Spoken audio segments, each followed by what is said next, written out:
사랑과 은혜가 풍성하신 우리 주 하나님, 지난 시간과 세월 속에 저희들을 인도하여 주시고 보호하여 주시고 안전한 날개 밑에 저희들을 이끌어 주신 주님의 귀한 은혜 감사드립니다. 우리 안에 또한 성령으로 임하사 주님께 순종하는 믿음을 허락하여 주시오. 오늘도 이 영광된 교회에 와서 주님께 영광과 찬송을 드릴 수 있는 기쁨을 주셔서 감사합니다. 우리가 늘 주님께서 주시는 그 사랑에 힘입어 주님 중심에서 우리가 살아가야 하는데, 때로는 우리 인간들 주님이 주시는 그 진리의 길에서 이탈하고 벗어나고 싶은 무지한 유혹에 빠질 때가 많습니다. 주님, 저희들이 무지를 용서하여 주시고 어긋난 신앙으로 나가는 저희들이 발걸음을 막아주시옵소서. 우리에겐 언제나 만유의 왕이신 주님밖에 없음을 항상 잊지 말고 주님의 진리를 위해서, 주님의 사랑을 위해서 저희들도 헌신하고 굳세게 나아가는 그런 신앙을 주시옵소서. 우리의 무지가 이웃의 슬픔을 주고 우리 자신의 존재감을 상실하는 그런 제약에서 빠지지 않게 우리 주님 항상 손잡아 주시옵소서. 오늘도 주님의 이 귀한 말씀으로 이루어지는 이 예배가 우리 믿음의 반석을 더욱 단단히 다져주실 것을 믿고 믿습니다. 사랑이 많으신 우리 주 예수 그리스도의 이름으로 기도드렸사옵나이다. 네. 이 얘기들은 녹음이 안 된 얘기들입니다. 여기서밖에 못 듣는 얘기입니다. 하여튼 그걸 잘 해서 교회를 이루어 주시면 여러분들도 훨씬 더 즐거울 겁니다. 네, 우리 사신문답 한번 해보죠. 사신문답. 예, 제가 문을 하면 우리 교재는 45쪽에 있습니다. 네. 문을 하면 답을 한번 해보세요. 하나님께서 맨 처음에 사람에게 순종의 규칙으로 계시하신 것은 무엇입니까? 하나님께서 맨 처음에 사람에게 순종을 네, 도덕법이었습니다. 여러분, 우리가 지난주에 봤던 본문에서는, 39문에서는 하나님이 사람에게 당신이 나타내신 뜻에 순종하기를, 복종하기를 요구하신다라고 했습니다. 그리고 오늘 우리가 사신문답에서는 그럼 하나님이 그럼 복종하기를 요구하시는데 그 복종하기를 원하시는 뜻이 뭐냐? 어디에 나타났냐? 그게 뭐라고요? 도덕법이라고 합니다. 그리고 우리가 다음 주에 볼 41문에서는 이 도덕법이라는 것이 요약되어서 나타난 게 뭐냐? 그게 뭡니까? 그게 뭐예요? 십계명입니다. 저기 왼쪽에 있는 저기 이제 십계명입니다. 이해되시죠? 하나님께서는 나타내신 뜻에 순종하기를 원하십니다. 복종하기를 원하십니다. 그럼 하나님이 나타내신 계시하신 뜻이 뭡니까? 그건 이제 도덕법으로 나타났습니다. 그럼 도덕법이 요약된 게 뭡니까? 십계명입니다. 이렇게 나타나는 것입니다. 자, 우리 한번 본문 한번 찾아볼까요? 마태복음 5장, 신약성경 마태복음 5장 17절에서 18절입니다.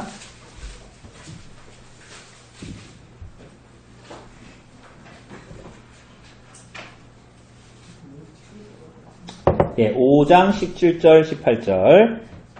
예, 마태복음 5장. 예, 17, 18 같이 읽겠습니다. 시작. 내가 율법이나 선지자를 폐하러 온 줄로 생각하지 말라. 폐하러 온 것이 아니요 완전하게 하려 합니다.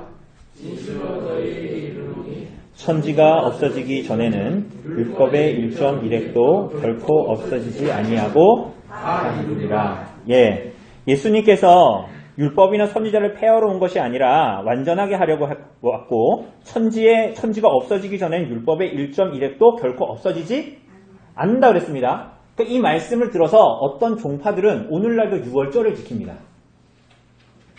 이단 종파, 그러니까 뭐 안식교라든가 이런 데는, 그리고 하나님의 교회도 제가 알기로는 유월절을 지킵니다.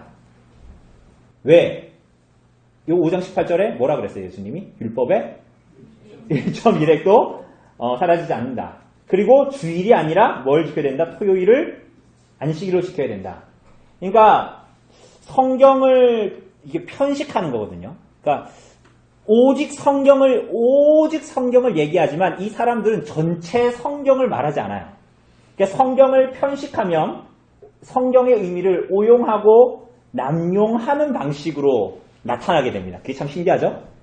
우리 신천지 갔다 온 친구도 있지만 자기가 원하는 것을 얻기 위해서 성경을 오용하거나 남용하는 것입니다. 이단들의 특징입니다. 여러분, 그런데 우리 종호 형제한테도 그 얘기 했는데, 여러분 단어, 글을 읽는데 어떤 단어가 나왔어요. 이 단어의 의미는 뭐가 규정하는 거예요? 그렇죠. 문맥이 그 단어의 의미를 나타내요. 너 정말 잘한다. 나다나 정말 잘해. 이거는 제 아내의 말투고, 제 말투는 나다나 잘한다. 잘하고 있네. 이 두 개가 똑같아요, 달라요? 똑같이 잘한다는 얘기인데 의미가 전혀 다르죠. 예를 들면 그렇다는 거야. 어떤 단어의 의미는 문맥이 그 키포인트를 주는 것입니다. 그죠?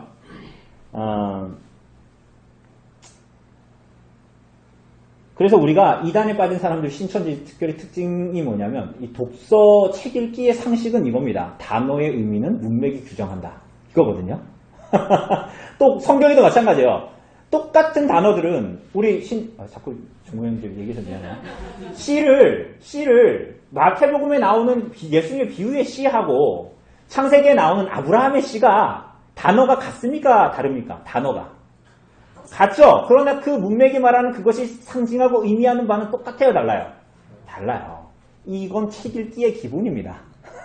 문맥에서 단어를 확정짓는 것입니다, 의미를. 성경을 읽을 때 마찬가지입니다. 여러분, 성경의 율법이 굉장히 많이 나옵니다. 율법이라는 단어가. 그런데 이 율법은 다 똑같은 율법이 아니에요. 오직 성경을 얘기하면서 여기만 봐야 되는 게 아니라 전체 성경을 봐야 됩니다. 그래서 여러분이 구원을 율법으로 받습니까? 은혜로 받습니까? 은혜로 받죠? 율법으로 받아요? 은혜로 받죠? 그 율법이 필요 없습니까? 왜 필요합니까? 네. 네, 이렇게 하는데. 갈라디아서 5장 4절. 우리 갈라디아서 5장 4절 잠깐 보세요. 아니요, 여러분이 하신 말씀이 맞아요. 갈라디아서 5장 4절.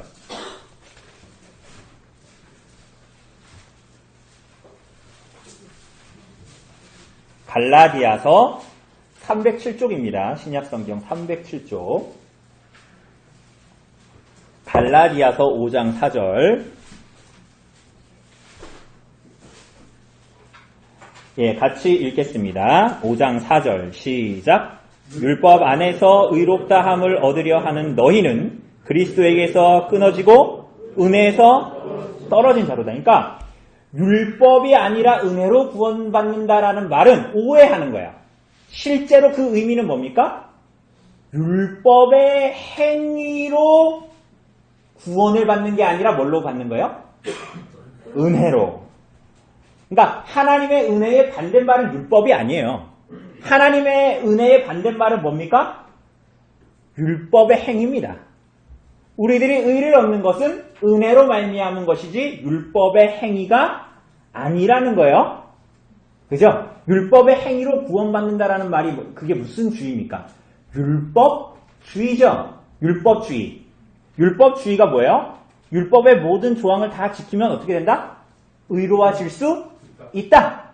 유월절, 절기, 제사 그거 다 지키면 구원받을 수 있다라는 말이 성경 그렇게 말하지 않는다라는 거예요. 이걸 잘못 해석하면 이단 종파처럼 되는 것입니다. 그럼 반대로 그럼 율법의 행위와 율법을 구분하지 못하니까 율법 폐기주의자가 되기도 합니다. 뭐예요?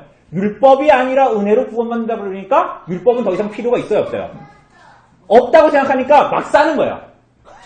내 마음대로 사는 거예요. 십계명하고 상관없이 하는 거예요. 그게 율법 폐기론자들입니다. 구원파들이 이렇게 하죠.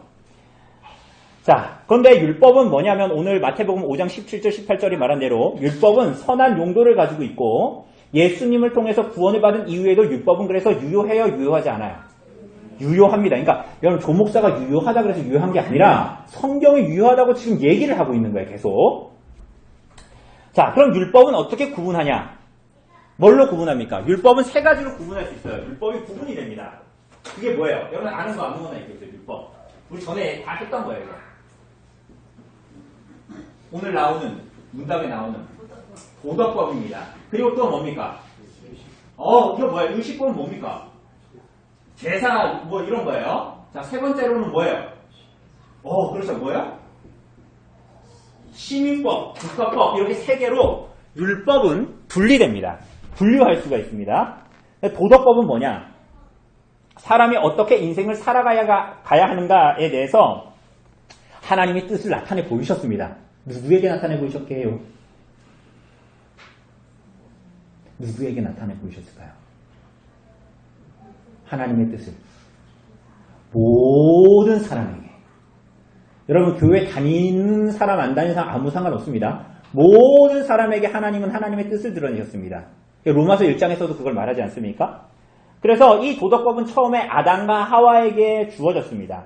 여러분 아담과 하와가 아기로 태어났습니까? 성인으로 태어났습니까? 태어났다니까 웃기네요.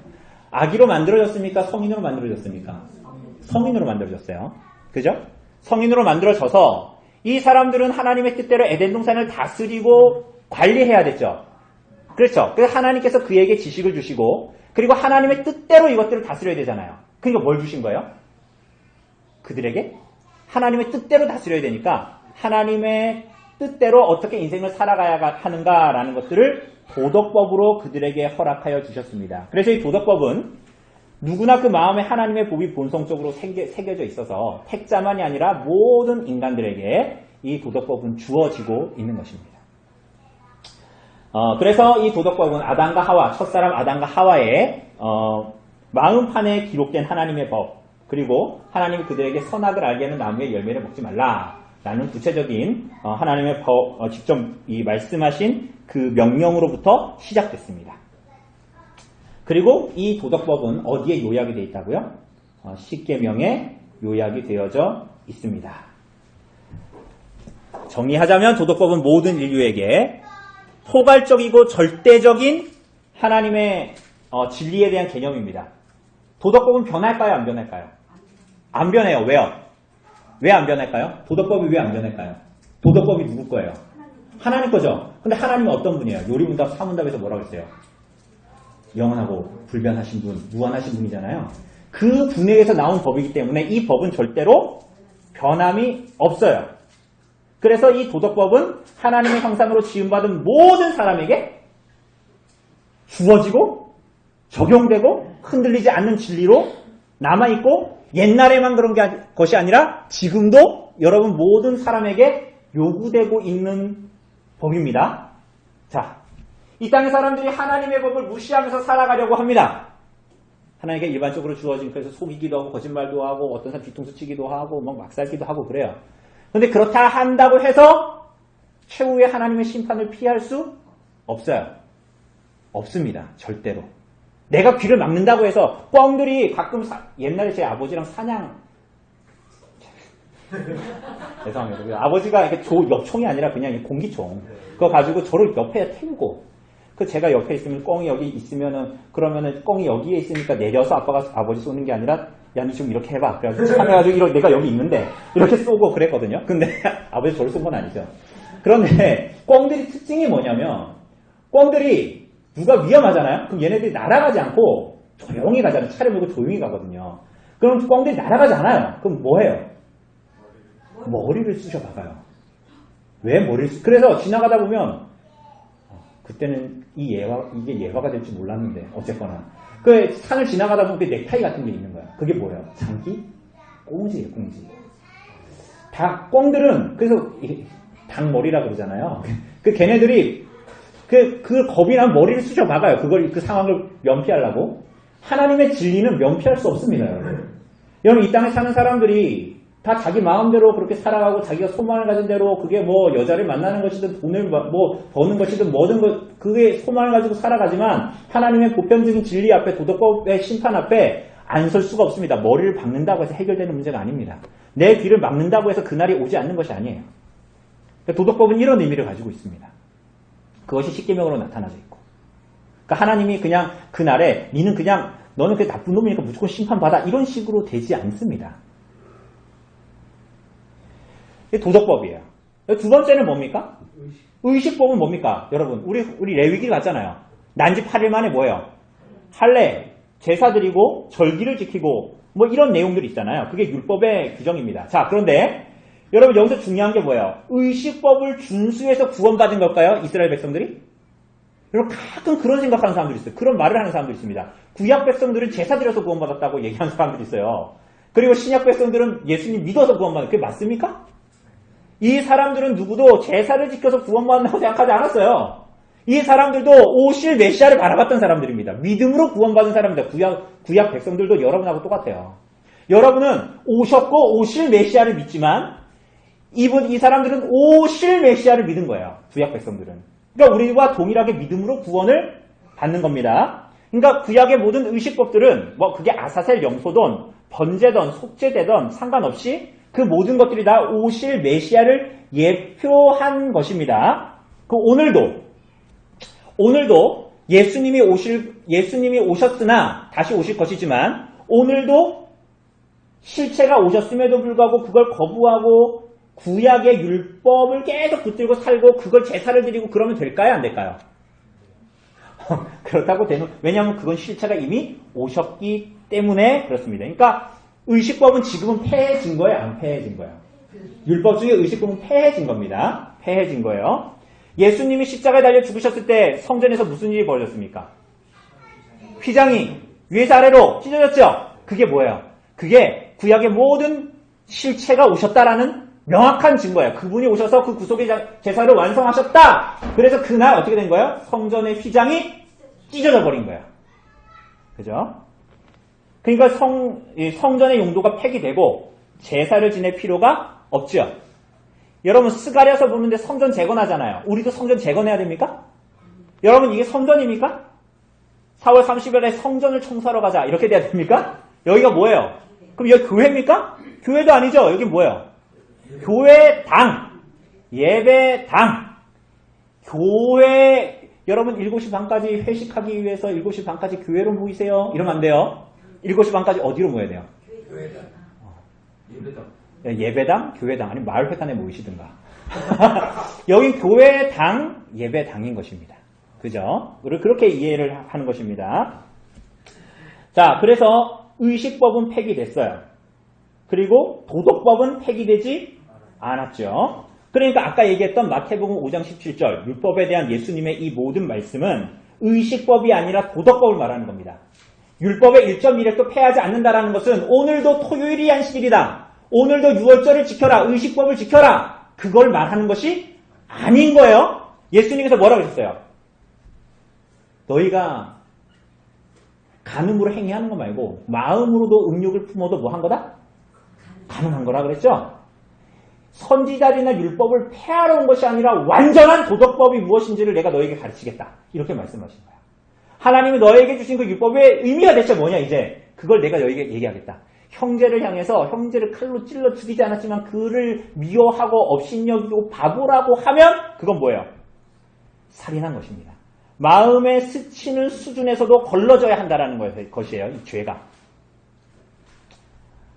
자, 그러니 오늘날 여전히 의를 이루기 위해서 율법을 지켜야 한다라고 말하는 것은 그리스도의 은혜에서 갈라디아서 5장 20절 말씀에 의하면 4절 말씀에 의하면 그리스도에게서 끊어지고 은혜에서 떨어진 자라는 걸 증거하는 것뿐입니다. 이해되시죠? 이게 무슨 얘기인지. 세 번째는 뭐예요? 시민법은 뭡니까? 여러분 우리나라 얼마 전에 선거했잖아요. 거기에 무슨 기독무신당도 나왔죠. 그죠? 그리고 우리나라 기독교 국가입니까? 아니죠. 그러니까 구약 백성들은 어땠어요? 근데 구약 이스라엘은 어떻게? 나라를 이루고 있었죠. 맞습니까? 구약 이스라엘은 나라를 이루고 있었어요. 그들이 교회인데 나라를 이루고 있었는데 그 나라를 이루기 위해서 하나님께서 특별히 그들에게 주신 법이 있습니다. 그게 뭐예요? 시민법입니다. 그 시민법이 뭐예요? 예를 들어서 이스라엘의 종을 샀어요. 7년째가 되면 어떻게 돼요? 우리 같으면 풀어줄까 안 풀어줄까요? 이 지금 자본주의 대한민국의 사회에서는 풀어줘요 안 풀어줘요? 혹시 그런 일이 있다면 안 풀어주죠. 7년째 됐다고 무상으로 풀어주는 게 어디 있습니까? 그런데 하나님의 이 이스라엘에 주신 시민법은 그랬습니다. 50년째 어떤 사람에게서 땅을 샀어요. 이스라엘 가운데 있는 땅을. 근데 50년째가 됐어. 50년째가 되는 걸 그걸 뭐라 그래요? 그 해를. 희년. 그때는 어떻게 되는 거예요? 그 땅을 원래 주인에게 돌려줘야 되는 거예요. 네, 아시죠 이거? 이게 다 뭐예요? 시민법이에요. 내가 종호 형제네 집에 몰래 가가지고 소를 한 마리 훔쳤어요.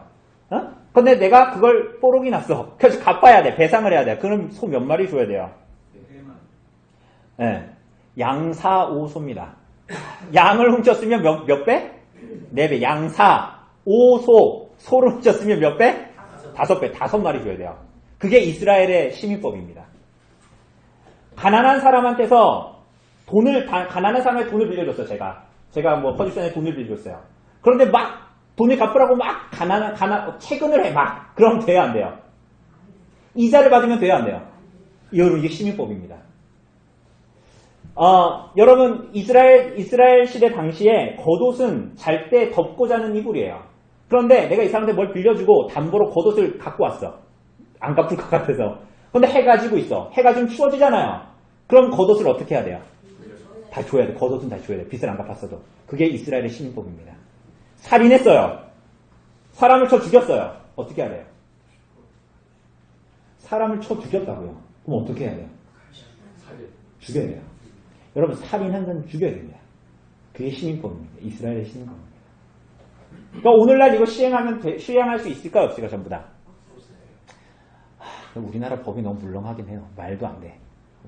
조두순 같은 사람은 나오면 안 되죠. 그죠? 그거는 화학적 거세로도 모자라는, 그거는 거의 제가 봤을 때는 하여튼 그래요. 법이 너무 물러요. 근데 어쨌거나 법대로 해야 되는데, 여러분 우리가 이걸 그대로 할 수 없잖아요. 그대로 할 수 없으면 그럼 시민법은 이제 없어졌는데 그렇다고 끝나요? 아니요. 시민법이 어떻게 돼요? 그 시민법이 담고 있는 정신이 있잖아요. 사람을 죽였는데 그 사람을 죽인 사람 반드시 죽여야 돼. 그건 뭘 의미하는 겁니까? 사람이 뭐예요? 개돼지가 아니라 뭐라는 거예요? 하나님 형상으로 지음받은 존재라는 거예요. 모든 것을 다 줘도 이 사람의 영혼을 못 산다는 거예요. 그걸 얘기하는 것입니다. 가난한 자에 대한 그 모든 것. 그런 가치들이 있잖아요. 그 법 안에. 그죠? 절대로 내가 이 사람 거 소 한 마리 훔쳤는데 5배로 갚아야 되는 건 뭐예요? 왜 그렇게 할까요? 저 사람이 소 한 마리 가진 건 누가 주신 거예요? 하나님이 주신 거예요. 하나님의 소유라는 거예요. 하나님이 각자에게 주신 소유로 만족하고 그것으로 이웃을 배부리려고 해야 되는 것입니다. 그게 하나님의 형상으로 지음받은 사람들이 살아가는 방법이다라는 걸 가르쳐 주시는 거예요. 그런데 시민법을 그대로 우리들의 오늘날 적용할 수 없지만 그것이 가지고 있는 정신을 오늘날에도 유지하기 위해서 힘써야 됩니다. 그래서 지난주와 지지난주의 주보에 계속 나왔잖아요. 그리스도인과 정치. 그죠? 그게 뭔 얘기하는 겁니까? 우리 교회 다녀서 정치하고 아무 상관없는 사람들이 아니에요. 그 시민법의 정신이 우리의 법과 가치 안에 드러나야 되는 거예요. 그리스도인들의 삶에. 교회 다니는 사람들이 더 많을수록 법을 지지하는데 기득권의 법을 더 지지한다. 그건 이상한 거예요. 제 말이 이해가 되십니까? 기독교인들이 부자예요. 기독교인들이 부자인데 내 기득권을 유지하기 위한 법과 국회의원을 막 밀어줘. 그것이 성경의 가치가 아니라는 거예요. 그렇게 살아가는 것이. 강남구에 무슨 누구 이렇게 그 사람 국회의원을 뽑았잖아요. 그 사람 탈북민인데 강남 사람들이 그 사람 뽑았습니다. 왜 뽑았을까요? 왜 뽑았을까요? 그 사람이 강남에 있는 사람들을 대변해준 돈이 많아서? 아니면 그 사람이 강남에 있는 사람들보다 더 스카이대를 나왔을까요? 전혀 그렇지 않을걸요? 제가 지금 정치적인 얘기를 하는 이유는 그렇게 하라는 얘기가 아니라 그 사람들의 정신이 어디에 있는가를 보라는 거예요. 왜 그 사람들이 그렇게 했을까요? 이익에 따라서 움직이는 거예요. 그러면 그리스도인들이 그렇게 이익을 따라서 움직여야 되겠냐고. 시민법이 우리에게 그렇게 하지 말라고 얘기하잖아요. 시민법은 하나님의 가치와 하나님께서 주시는 우리에게 정신, 성경의 세계관을 가지고 세상을 살아가라라고 말하고 있는 거예요. 이게 지금 폐지됐지만 그 정신과 가치는 여전히 남아있는 것이에요. 그래서 기독교가 지나갔던 어떤 유럽의 어떤 법이나 이런 것들을 잘 보면 이런 가치들이 있는 거예요. 실제로 있어요. 그래서 연쇄살인범 이런 사람들은 몇 년 살고 못 나와요. 몇백 년을 때려버립니다. 절대로 감옥에서 못 나오는 거예요.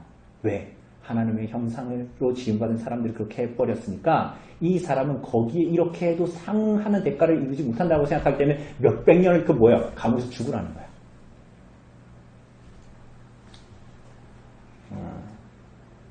이것은 잔인한 게 아니라 하나님의 공의입니다. 하나님의 공의로우신 분이에요. 그리고 동족에게 이자를 왜 받지 않아야 돼요? 가난한 사람, 그 사람 돈을 왜 빌렸을까요? 돈이 많은데 빌렸을까요? 물론 요즘에 이 코로나 때문에 막 돈을 대출을 하는데 어떤 사람들은 그렇게 안 받아도 되는데 굳이 받아가지고 정말 어려운 사람들은 못 받게 하는 그런, 그러니까 그게 가치가 없는 거예요. 우리나라 사람들이 너무 가치가 없어요. 그러니까 귀족적이지 못한 거예요, 사실은. 이 사상이 고양이 되지 않으니까 자꾸만 그냥 내 앞에 있는 것들을 자꾸 돈 하나 떨어지는 걸 쫓아가는 겁니다. 여러분, 왜 그 사람이 돈을 빌리는 거예요? 돈이 있는데 돈을 빌리는 걸까요? 돈이 없으니까 돈을 빌리는 거잖아요. 그럼 어떻게 되는 거예요? 이 경제적인 어려움을 통해서 내 부를 축적하려고 하는 게 아니라 빌려줘가지고 이자 받아 먹어가지고 내가 빌려준다는 거는 내가 돈이 있다라는 거잖아요. 부가 있다라는 거잖아요. 그럼 빌려가지고 이자 노름해가지고 내가 더 부해지려고 하지 말고 그 사람에게 빌려서 이 사람이 재기할 수 있도록 도와주는 거예요. 그래서 이자를 받지 말라 그러는 것입니다. 그 나그네를 어떻게 대우해야 되고 고아를 어떻게 대우해야 되고 이런 건 다 똑같은 겁니다. 자, 이렇게 이제 율법이 이렇게 나누어진다라는 거예요. 그럼 율법의 용도는 뭐냐? 우선 첫째로는 세속적인 용도가 있어요. 이게 정치적인 용도라고도 얘기하거든요. 정치적인 용도가 뭐냐? 그야말로 권선징악이에요. 권선징악. 도덕법의 첫 번째 용도라는 거예요. 정치적인 용도. 권선징악. 그래서 죄에 따른 벌이 있다 없다? 있다. 순종하면 복이 있다. 그래서 이 사회가 정상적인 도덕과 윤리를 가지고 작동하게 해서 일반 사람들에게도 영향을 미쳐서 이 사회가 동물의 세계처럼 되지 않고 악이 어느 수준을 넘어가지 않도록 통제하는 거예요. 이게 바로 율법의 기능입니다. 첫 번째가 그게 정치적인 기능, 세속적인 기능인 거예요. 두 번째는 뭐냐면 몽학 선생으로서의 용도입니다. 이게 뭐예요? 몽학 선생이 뭔지 아시죠? 갈라디아서에 나오는. 몽학 선생이 뭡니까? 네. 자녀가 어렸을 때 네. 하인중의 뭔가를 네. 선생으로 장성할 분야까지 가르치는. 그렇죠. 맞죠. 어떤 집에 노예가 있는데 그 노예가 몽학 선생이에요. 가끔 영화 같은 데 보면 고대 그리스 영화 같은 데 보면 이런 사람들 나와요. 약간 좀 노예인데 약간 좀 퀄리티가 있는 노예처럼 보여요. 근데 이 사람은 교양이 있어요. 그래가지고 그 6, 7살 된 그 집의 긴 집의 아이들을 이제 교양으로 가르치고 뭐 학교로 인도하기도 하고 여러 가지 돌보는 거예요. 장성할 때까지, 성인이 될 때까지. 그게 이제 몽학 선생인데, 그리고 이 사람이 몽학 선생 안에서 그렇게 교양과 여러 가지 학문과 이런 것들을 쭉 이제 배우고 나서 성인이 돼서 그 가정의 모든 가업과 이런 것들을 물려받아서 제대로 된 성인으로 살아가게 되는 것이죠. 그죠? 율법이 이런 역할을 한다는 거예요. 어떻게? 결국은 몽학 선생으로서 율법이 우리를 결국은 그리스도에게로 이끌어간다라는 것입니다. 이끌어간다. 그래서 이 율법으로 말미암아서 자신의 죄의 의미와 인간의 한계를 알게 될 뿐만이 아니라 그리스도를 알아서 신앙의 더 성숙한 단계로 나아가게 된다라는 것입니다. 이런 거예요, 여러분. 자, 여기에 보면 이게 율법들이 다 나타나잖아요. 율법이 다 있잖아요. 이게 몽학 선생이에요. 그런데 이거 다 지킬 수 있다고요, 없다고요? 없잖아요. 그러면 여기에 뭐라고 해요? 지킬 수 있습니까? 우리의 처지는 어떻습니까? 이런 얘기하죠. 이게 뭐예요? 몽학 선생이 여기까지 우리 나단이를 막 이끌고 왔어요. 가르쳤어. 교양도 막 가르쳤는데 나중에 결론은 뭐예요? 그래서 너는 잘 살아라 이렇게 결론 짓는 것이 아니라 뭐예요? 그래서 지킬 수 있냐 없냐? 그랬을 때 없다. 그래서 누구에게로 갑니까? 그리스도에게로 갑니다. 은혜의 수단, 믿음과 회개로. 그러니까 이게 몽학 선생이 한 일이에요. 이 몽학 선생이 율법을 통해서 막 교양과 이런 걸로 막 가르쳤는데 결국은 어디로 이끌어가는 거예요? 그리스도에게로 이끌어가는 거예요. 몽학 선생이 잘 길러가지고 너는 이제 나의 기업을 받아라. 이렇게 몽학 선생이 하지 않고 주인집으로 끌어가는 거예요. 주인의 가업을 받도록. 그래서 율법이 그러한 역할을 감당하게 되는 것입니다. 이게 두 번째 뭐예요? 몽학 선생으로서의 용도, 그리스도에게로 인도하는 것. 두 가지 얘기했습니다. 하나는 뭐예요? 세속적인 용도라고 해서 정치적인 용도. 두 번째는 뭐라 그랬어요? 몽학 선생으로서의 용도입니다. 세 번째가 중요합니다. 세 번째, 마지막입니다. 이 세 번째는 뭡니까? 우리가 십계명 선포하고 고백할 때 자주 하는 말입니다. 규범으로서의 용도입니다. 규범. 무슨 규범? 하나님의 백성들이 어떻게 살아가야 하는가에 대해서 알려주는 거예요. 신자들이 하나님 앞에 이 땅을 인생을 살아가는데 다양한 상황 속에서 뭐가 하나님의 뜻에 부합하는지를 알기 위해서 뭘 봐야 되는 거예요? 하나님의 율법, 십계명을 봐야 하는 것입니다.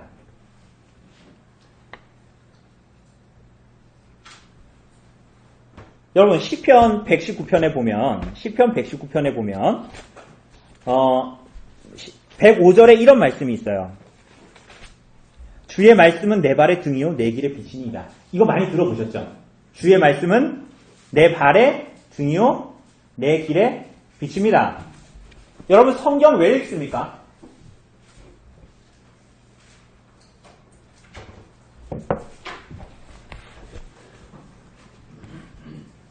성경 왜 읽어요?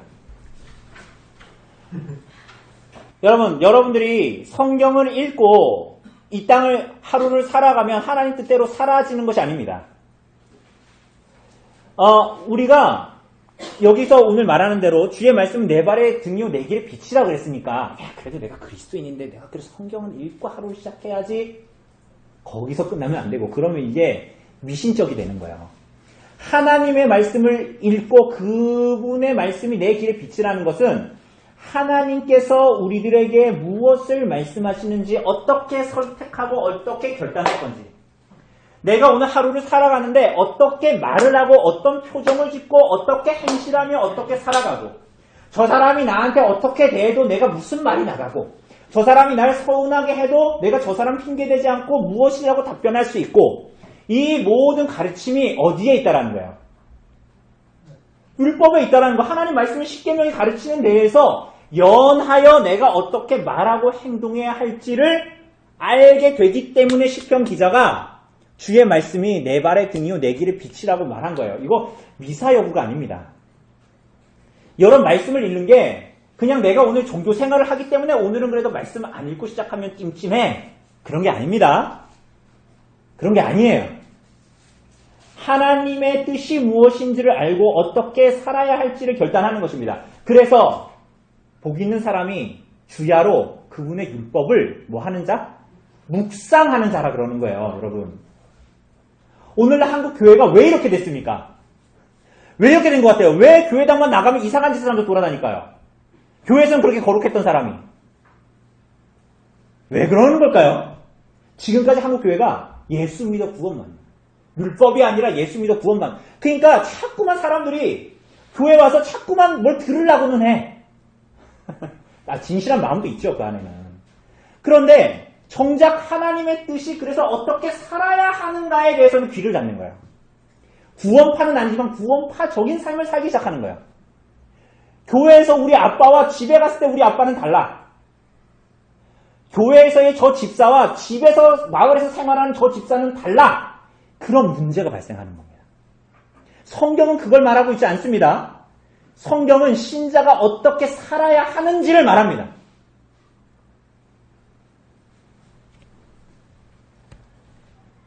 그죠? 여러분, 여기 저를 보십시오. 신자는 아멘, 할렐루야 이거 한다고 신자 되는 거 아닙니다. 성경의 이해와 지식을 가지고 장성해야 돼요. 장성해야 돼. 그래서 여러 가지 일들을 입체적으로 봐야 되는 거야. 예를 들어 봅시다. 오늘 집에 갔더니 우리 와이프가 나를 이렇게 대했어. 이렇게 되겠다. 그럼 내가 이렇게 나가야 되잖아. 이 사람이 이렇게 쳤으면 나도 이렇게 쳐야 되잖아요. 그런데 신앙이 장성할수록 이 모든 일들을 입체적으로 보게 됩니다. 이렇게도 보고, 이렇게도 보고, 이렇게도 보게 되는 것입니다. 아멘 할렐루야 한다고 신자 되는 거 아니라는 거예요. 하나님의 말씀과 뜻이 무엇인지를 깊이 깨달아. 7계명이 뭡니까? 가늠하지 말라. 8계명이 뭡니까? 살인하지 말라. 그 명제를 안다고 되는 문제가 아니라는 것입니다. 그 의미가 무엇인지를 하나님의 말씀에 비추어 알아 내 삶에 적용해야 된다는 거예요. 여러분, 그래서 여러분 신자가 하나님의 말씀에 주님의 말씀은 내 발의 등이요 내 길에 비칩니다라고 인생을 살아가면 그 사람의 지각을, 그 사람이 삶을 살아가는데 지각을 사용해서 선악을 잘 분별하게 됩니다. 여러 가지 일들을 입체적으로 보고 그 본질을 꿰뚫는 겁니다. 와이프가 이렇게 말했는데 옛날에 이렇게 해가지고 나도 같이 했는데 이 일들을 입체적으로 보는 거야. 이 사람 왜 이러지?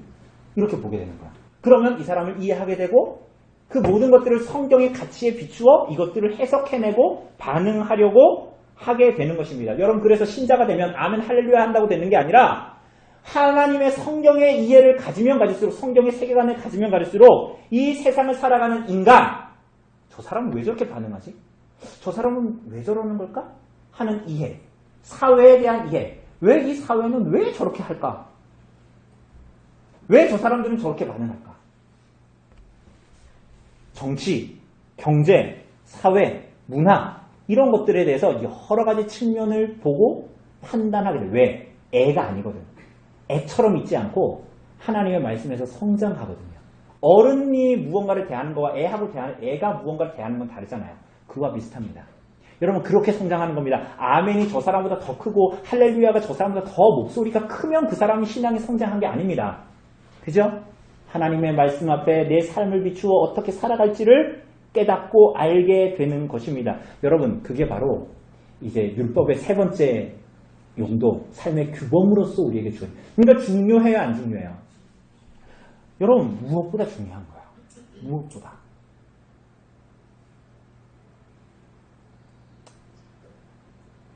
그러니까 오늘날 사람들이 왜 저 사람이 교회 다니는데 왜 저 사람은 교회 안 다니는 사람 같지? 나하고 별다를 바가 없네. 이런 얘기가 나오는 거예요.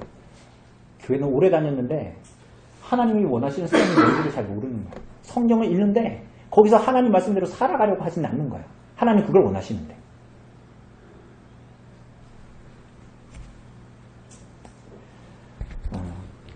여러분, 그러면 이제 알았어요. 이제 알았잖아요, 여기까지. 그럼 여러분, 하나님의 율법을 따를 수 있을까요, 없을까요? 따를 수 있습니까? 다 따를 수 있습니까? 다. 그러니까 우리가 율법 폐기론자가 아니잖아요. 율법 필요 없어 이런 자들이 아니잖아요. 그런데 여러분들이 율법을 지금 오늘 하나님의 뜻을 알았잖아요. 성경 왜 있는지 알았잖아요. 그런데 그럼 여러분들이 율법을 따라 살 수 있냐고요? 살 수 있어요? 있습니까? 없습니까? 없습니다. 하나님의 은혜가 전적으로 필요해요. 그죠? 은혜가 필요해야 조금이라도 싸움을 할 수 있어요. 죄와의 싸움을. 하나님 앞에 어쩔 수 없는 죄인임을 고백합니다. 그죠? 따면 살다 보면. 그래서 때로는 우리 마음에 나 또 왜 이럴까? 이런 마음에 뭐가 있어요? 죄책감이 있죠? 그런 거 없으면 죄책감도 없어요? 죄책감이 있잖아요. 내가 뭘 잘못하면 우리 남편이나 아내한테 뭘 잘못하고 내가 신자의 삶을 못 사는 말씀에 어긋났다는 걸 명시적으로 보면 죄책감이 들잖아요. 그런데 죄책감이 들어도 우리는 그 안에 감격이 있습니다. 왜 감격이 있어요? 죄책은 이제 내게 아니거든요. 이해되십니까? 죄책은 누가 지셨어요? 예수께서 지셨는데 내 안에는 뭐가 있어요? 죄책감이 있는 거예요. 여전히 죄를 지으니까. 그러니까 하나님 앞에 죄를 지어서 정말 면목이 없는데 동시에 죄책에 대한 해방감이 있는 거예요. 그래서 하나님의 말씀대로 살아가려고 몸부림치는 사람에게는 하나님의 말씀으로 말미암는 복음의 감격이 우리 안에 여전히 있는 것입니다. 그리고 어떤 면으로는 우리 안에 죄책감이 든다는 것은 성령님이 우리 안에 계시다는 거예요. 예를 들어 봅시다. 여러분, 이거 남의 건데 내가 훔쳤어요. 여러분, 그러고 나서 여러분의 마음에 죄책감이 안 들면 여러분이 성령님이 안에 안 계시다는 거야.